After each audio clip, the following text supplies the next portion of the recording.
नमस्कार, मैं हूं नंदिता। स्वागत है आपका हमारे इनसाइड झारखंड न्यूज के बुलेटिन में। तो चलिए खबरों की शुरुआत करते हैं राजधानी रांची से। झारखंड के बोकारो में सोमवार सुबह सुरक्षा बलों के साथ मुठभेड़ में 8 नक्सली मारे गए हैं। एनकाउंटर जिले के लालपनिया थाना क्षेत्र लुगु और झुमरा पहाड़ के बीच जंगली इलाके में हुई। वही घटनास्थल से कई हथियार भी बरामद किए गए हैं। मिली जानकारी के अनुसार मारे गए नक्सलियों में 1 करोड़ रुपए के इनामी विवेक साहिब, राम मांझी और अरविंद यादव शामिल है। बताया जा रहा है कि मुठभेड़ सुबह करीब 5:30 बजे शुरू हुई। जब सुरक्षा बलों ने इलाके में सर्च अभियान चलाया, पुलिस को पहले से सूचना मिली थी कि नक्सली एक बड़ी घटना को अंजाम देने की फिराक में है। इसके के बाद सीआरपीएफ और झारखंड पुलिस की एक विशेष टीम का गठन कर लुगबरू और झुमरा पहाड़ इलाके में तलाशी अभियान शुरू किया गया था। इस कार्रवाई में सुरक्षा बलों ने नक्सलियों के पास एक इंसास राइफल और एक सेल्फ लोडिंग राइफल भी बरामद की है। मारे गए 2 नक्सलियों के खिलाफ विभिन्न थानों में गंभीर आपराधिक मामले दर्ज थे। वहीं झारखंड डीजीपी ने बताया कि मुठभेड़ में 1 करोड़ रुपए का इनामी नक्सली विवेक मारा गया है। अब तक कुल 9 नक्सलियों के शव बरामद किए जा चुके हैं। अभी और नक्सलियों के छिपे होने की जानकारी है। सर्च ऑपरेशन अभी जारी है। गुप्त सूचना के आधार पर सीआरपीएफ और जिला पुलिस के जवान सर्च ऑपरेशन चला रहे थे। इसी दौरान नक्सलियों की नजर जवानों पर पड़ी और उन्होंने फायरिंग शुरू कर दी। जवाबी कार्रवाई में जवानों ने भी फायरिंग की। लगातार की जा रही इस तरह की कार्रवाई से स्पष्ट है कि सुरक्षा बल नक्सलियों के खिलाफ बेहद सख्त और योजनाबद्ध तरीके से अभियान चला रहे हैं। इस ताजा सफलता को नक्सल विरोधी अभियान के तहत एक बड़ी जीत माना जा रहा है। वहीं झारखंड पुलिस के वरिष्ठ अधिकारियों ने मुठभेड़ में शामिल सुरक्षा बलों की सराहना की है और कहा है कि नक्सलवाद के खिलाफ लड़ाई में ये एक अहम मोड़ साबित होगा। पहले हम इस रास्ते का भी समाप्ति कर दें, ऐसा हमारा पूरा प्रयास रहेगा और मुझे पूरा विश्वास है कि शुरू करें क्या है ना। ठीक है, आज झारखंड पुलिस के लिए एक बहुत सफलतापूर्वक दिन है आज, और हमारी जांबाज फोर्सेस ने आज माओवादियों के गढ़ में घुस करके 8 माओवादियों को मार गिराया है। और उसमें हमारे को 4 इंसास, 1 एसएलआर, 1 रिवॉल्वर और कुछ अन्य हथियार बरामद हुए हैं। और 3 टॉप नक्सली, जिसमें विवेक उर्फ प्रयाग मांझी, अरविंद यादव और साहेब राम मांझी, मैं रिपीट करता हूँ, विवेक उर्फ प्रयाग मांझी, अरविंद यादव और साहेब राम मांझी, ये 3 टॉप नक्सली मारे गए हैं। और इस पूरे ऑपरेशन का टोटल जो श्रेय जाता है वो हमारी जेजे, हमारी जिला पुलिस और हमारी सीआरपीएफ, ये तीनों ने मिलकर के इस जॉइंट ऑपरेशन को किया। सुबह 5:30 बजे के आसपास पहला एक्सचेंज ऑफ फायर हुआ और ये करीब 1.5-2 घंटे तक चला। और हम लोगों ने इतनी अच्छी प्लानिंग की हुई थी कि जो मेन ग्रुप के साथ जो एनकाउंटर हुआ उसके आसपास में चारों दिशा से हम लोगों ने एक कट ऑफ फोर्स लगा रखी थी ताकि कोई भी उग्रवादी भागने नहीं पाए। ये जो पूरा दस्ता था करीब 16 से 17 लोगों का था ये, और इसमें से टॉप नक्सली मारे गए हैं। इसमें सबसे इम्पोर्टेंट कोबरा, जो मेन स्ट्राइक फोर्स थी, वो सीआरपी की कोबरा यूनिट थी, जिसने फायरिंग करके उग्रवादियों को मार गिराया। तो मैं उम्मीद करता हूं कि जो हम लोगों ने एक वायदा किया था कि अपने सभी शहीद जवानों का बदला भी हम लोग लेंगे और ये नक्सलियों को झारखंड से उखाड़ के फेंक देंगे। तो ये हमारी एक बहुत बड़ी सफलता है आज झारखंड पुलिस की। और इसमें हमारी सभी एजेंसीज, विशेष करके सीआरपीएफ, कोबरा, जिला पुलिस, जेजे और हमारे मुख्यालय के सारे सीनियर वरीय अधिकारी, ADG operations, IG operations, IG CRPF, IG JJ, SP Bokaro, DIG और आईजी बोकारो, इन सभी ने मिल करके रात भर इस पूरे ऑपरेशन को प्लान किया और पिन पॉइंटेड इंटेलिजेंस पे हमने वर्क किया है। बल्कि मैं बताना चाहता हूं कि आज की तारीख में हमें अपने राज्य के हर उग्रवादी की पूरी जानकारी भी उपलब्ध है और उसका लोकेशन भी हमें प्राप्त है। इधर सरायकेला खरसावां जिले के गम्हरिया प्रखंड ने देश भर में झारखंड का नाम रोशन करते हुए प्रधानमंत्री लोक प्रशासन में उत्कृष्टता पुरस्कार 2024 प्राप्त किया है। यह सम्मान आकांक्षी प्रखंड कार्यक्रम श्रेणी में देश के टॉप 5 प्रदर्शनशील प्रखंडों को प्रदान किया गया है, जिसमें गम्हरिया ने प्रथम स्थान प्राप्त किया।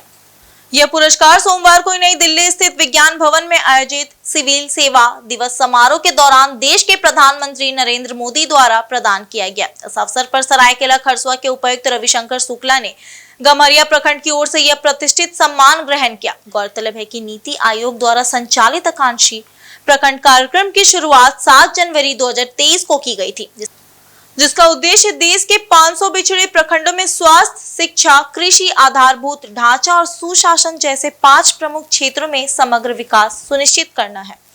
गम्हरिया प्रखंड ने इन सभी मानकों पर उत्कृष्ट प्रदर्शन करते हुए यह उपलब्धि हासिल की है।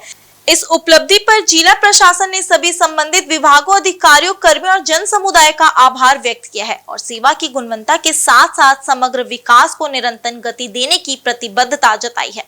यह पुरस्कार सिर्फ गम्हरिया प्रखंड के लिए नहीं बल्कि पूरे झारखंड राज्य के लिए गर्व का क्षण है।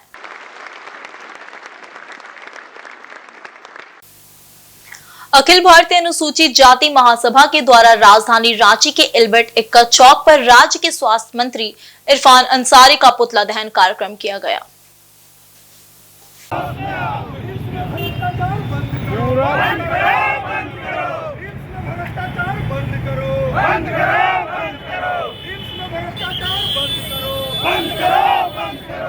यह कार्यक्रम पूर्व रेंज डायरेक्टर डॉक्टर राजकुमार को हटाए जाने के विरोध में रहा। वहीं पुतला दहन कार्यक्रम से पहले रांची के जयपाल सिंह स्टेडियम से विरोध मार्च करते हुए एल्बर्ट एक्का चौक पर अखिल भारतीय अनुसूचित जाति महासभा के लोग पहुंचे एवं झारखंड के स्वास्थ्य मंत्री के विरोध में नारेबाजी करते हुए आंतरिक आक्रोश को प्रदर्शित किया। पुतला दहन कार्यक्रम के उपरांत अखिल भारतीय अनुसूचित जाति महासभा के अध्यक्ष ने कहा कि हमारी मांग है कि पूर्व रिम्स निदेशक डॉक्टर राजकुमार को पुनः पद पर बहाल किया जाए और ससम्मान इस्तीफा लिया जाए।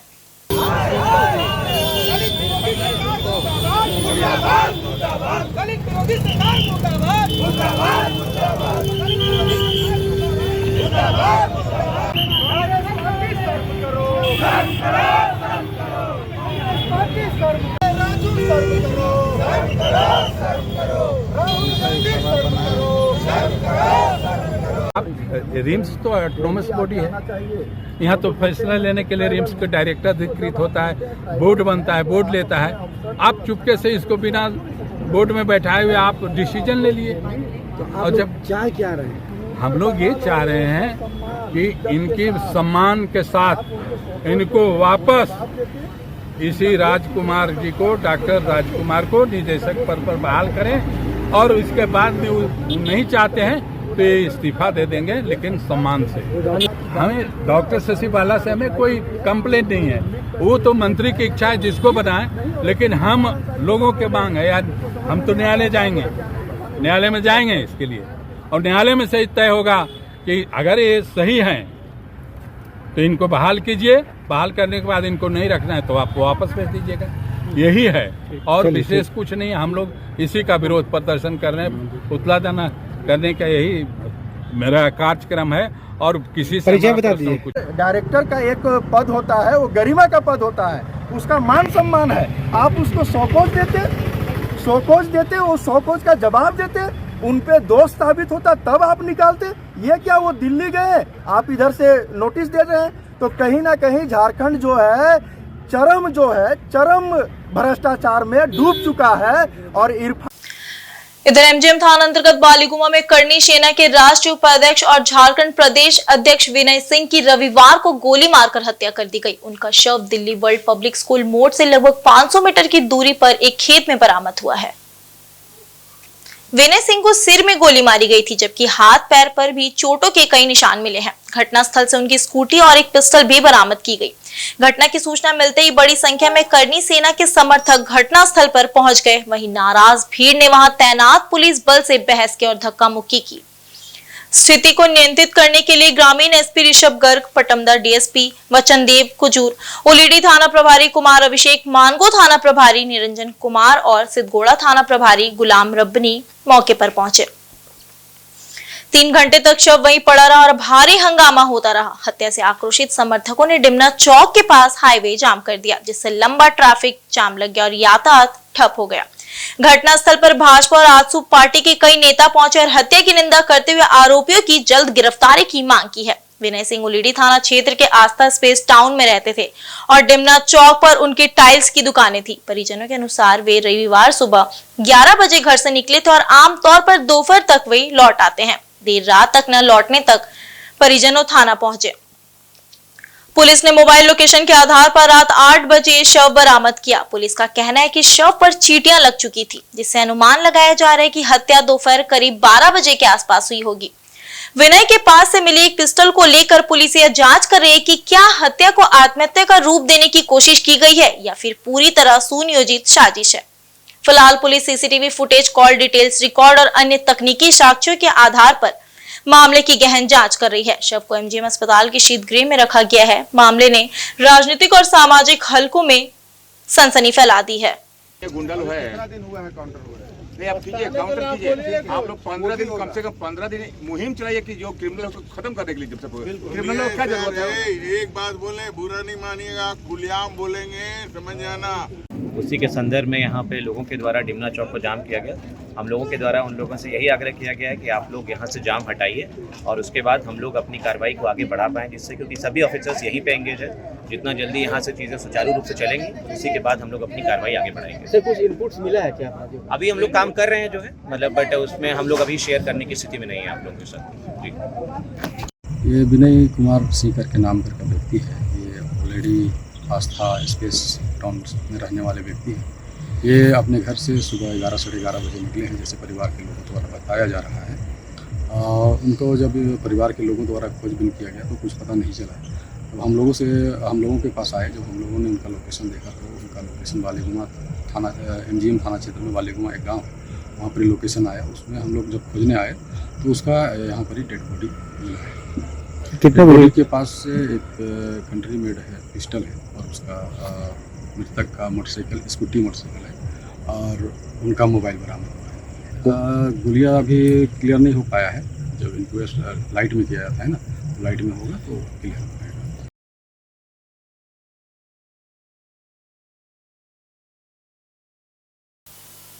इधर जमशेदपुर एडियल सनशाइन स्कूल का वार्षिक आम सभा रविवार को आयोजित किया जाना था, लेकिन सभा शुरू होने से पहले ही वहां विवाद हो गया।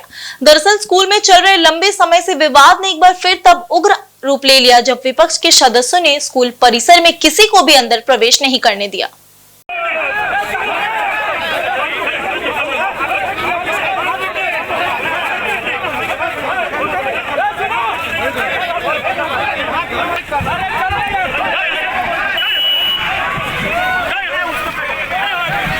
वहीं इस दौरान दोनों पक्षों वर्तमान प्रबंधन समिति और विपक्ष के सदस्यों के बीच तीखी बहस और बाद में हाथापाई की नौबत आ गई। स्थिति इतनी तनावपूर्ण हो गई कि स्कूल परिसर में अफरा तफरी मच गई और माहौल पूरी तरह शांत हो गया। घटना की सूचना मिलते ही स्थानीय थाना पुलिस मौके पर पहुंची और स्थिति को नियंत्रण में लिया। विपक्षी खेमे ने स्कूल प्रबंधन पर गंभीर आरोप लगाते हुए कहा कि पिछले कई वर्षों से स्कूल के संचालन में गड़बड़ियां हो रही है। उन्होंने आरोप लगाया कि एजीएम के नाम पर एक तरफा निर्णय लिए जा रहे हैं और वित्तीय पारदर्शिता का अभाव है। वहीं स्कूल की वर्तमान प्रबंधन समिति ने सभी आरोपों को सिरे से खारिज करते हुए कहा कि एजीएम पूरी पारदर्शिता के साथ बुलाया गया था और सभी सदस्यों को समय पर सूचना दी गई थी। वहीं सत्ता पक्ष का कहना है कि विपक्ष जानबूझकर माहौल को बिगाड़ने की कोशिश कर रहे हैं ताकि प्रबंधन की छवि धूमिल की जा सके। गौरतलब है कि एडियल सनशाइन स्कूल में प्रबंधन समिति को लेकर पिछले कई वर्षों से विवाद चल रहा है। कई बार मामला अदालत तक भी जा चुका है, लेकिन समाधान नहीं निकल पाया।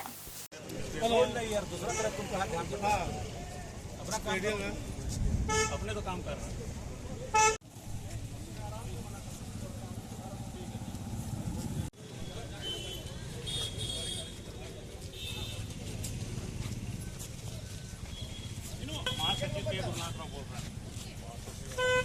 हम लोग रद्द नहीं किए, यह है हम लोग का जो अपोजिशन पार्टी है, जो भी है, उन लोग जो है जाने नहीं दे रहा अंदर। पब्लिक तो खड़ा देख रहे हैं ना आप लोग, पूरा पब्लिक खड़ा है जाने के लिए, इन लोग जो है जाने नहीं दे रहा। अभी तो खड़ा, हम लोग गेट खुले तो आदमी जाने के लिए तैयार कर रहे हैं, आदमी जाने के लिए तैयार है, मगर इन लोग जाने नहीं दे रहा। क्या कौन नहीं जाने? चंद लोग, गुरनाचंद को। अभी आप लोग क्या करने जा रहे हैं? अभी कैसे करेंगे? अभी पब्लिक तो खड़ा है, तो जाएंगे ना, करेंगे बोल के हम नहीं बोल सकते। जैसे बात सामने है कि एसडीओ मैडम बुलाई, मैडम जब बुला हम लोग जाएंगे मैडम के पास। जाके अपना पर्चा रखेंगे। यहाँ पर वो लोग 10 आदमी है, यहाँ पर 200 आदमी खड़ा है, 200 से ज़्यादा 300 आदमी खड़ा है। आखिर जो उनका अपना ग्रीवांस है, उसके लिए हम क्या बोल सकते हैं? आपको तो नहीं मालूम।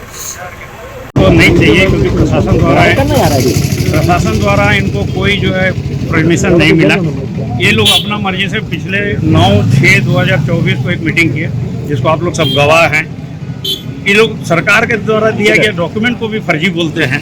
ये मजिस्ट्रेट का रिपोर्ट सबमिट है कि वो एजीएम बर्खास्त हो गया। एसडीओ साहब, डीएसपी साहब का स्टेटमेंट है, एसडीओ मैडम का स्टेटमेंट है कि ये बर्खास्त हो गया। ये लोग 12 करोड़ रुपए पास हो गए, टाटा स्टील को लिख के दे दिया। 12 करोड़ रुपए पास हुआ है, जेएनईसी को दे दिया और शिक्षा से डीएससी को दे दिया। और सब जो और टीचर बहाली में खुल के जो धांधली की, हमने तेलुगु शिक्षक को एक को भी नहीं लिया। जो तेलुगु शिक्षक को लेटर दिया, फोटो है मेरे पास में, रामा को बोलो फोटो दिखाए। हाँ, फोटो है उन लोग को जो अपॉइंटमेंट लेटर दे के जो 2 तेलुगु टीचर को नहीं गए। मेरे क्या हुआ था फिर? आज ये हुआ कि ये हम लोग विरोध किए, प्रशासन को लिख के दिए। तो डीसी साहब जो एसडीओ मैडम को एक भेजे हैं, एसडीओ मैडम एक जांच समिति बैठी है। 12 तारीख को लेटर निकला 247 और उसमें जो है 15 तारीख को, क्योंकि बीच में छुट्टी था 2 दिन, तो 15 तारीख को जो है जांच करने आए। मेरे को ईश्वरा को बुलाया तो ईश्वरा अपना पूरा मंडली को लेके आ गई और आके मेरे ऊपर में, और एक चीज़ का जवाब तो नहीं दे पाए। मैं उनको बायलॉज का कॉपी मांगा तो नहीं दे पाए, जो एरियल सोसाइटी का प्रेसिडेंट है। हमने प्रोवाइड किया कमेटी को, बायलॉज में देखे, उनसे पूछे कि जनरल सेक्रेटरी को हटाने का अधिकार दिखाइए हमको, किस मद में आप लोग हटाया है बायलॉज। हाँ, अभी जनरल सेक्रेटरी हम ही हैं।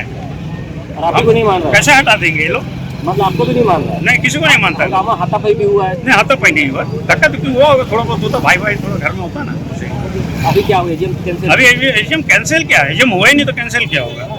इनको कोई परमिशन नहीं मिला। हमने विरोध प्रकट किया, प्रशासन के हर स्तंभ को बस गए। प्रशासन देखे कि भाई इसका जांच होगा, उसके बाद जैसे प्रशासन का निर्णय होगा हम लोग मानेंगे। इस बुलेटिन में इतना ही। मिलते हैं ब्रेक के बाद कुछ नए समाचारों के साथ। तब तक के लिए देखते रहिए इनसाइड झारखंड न्यूज। धन्यवाद।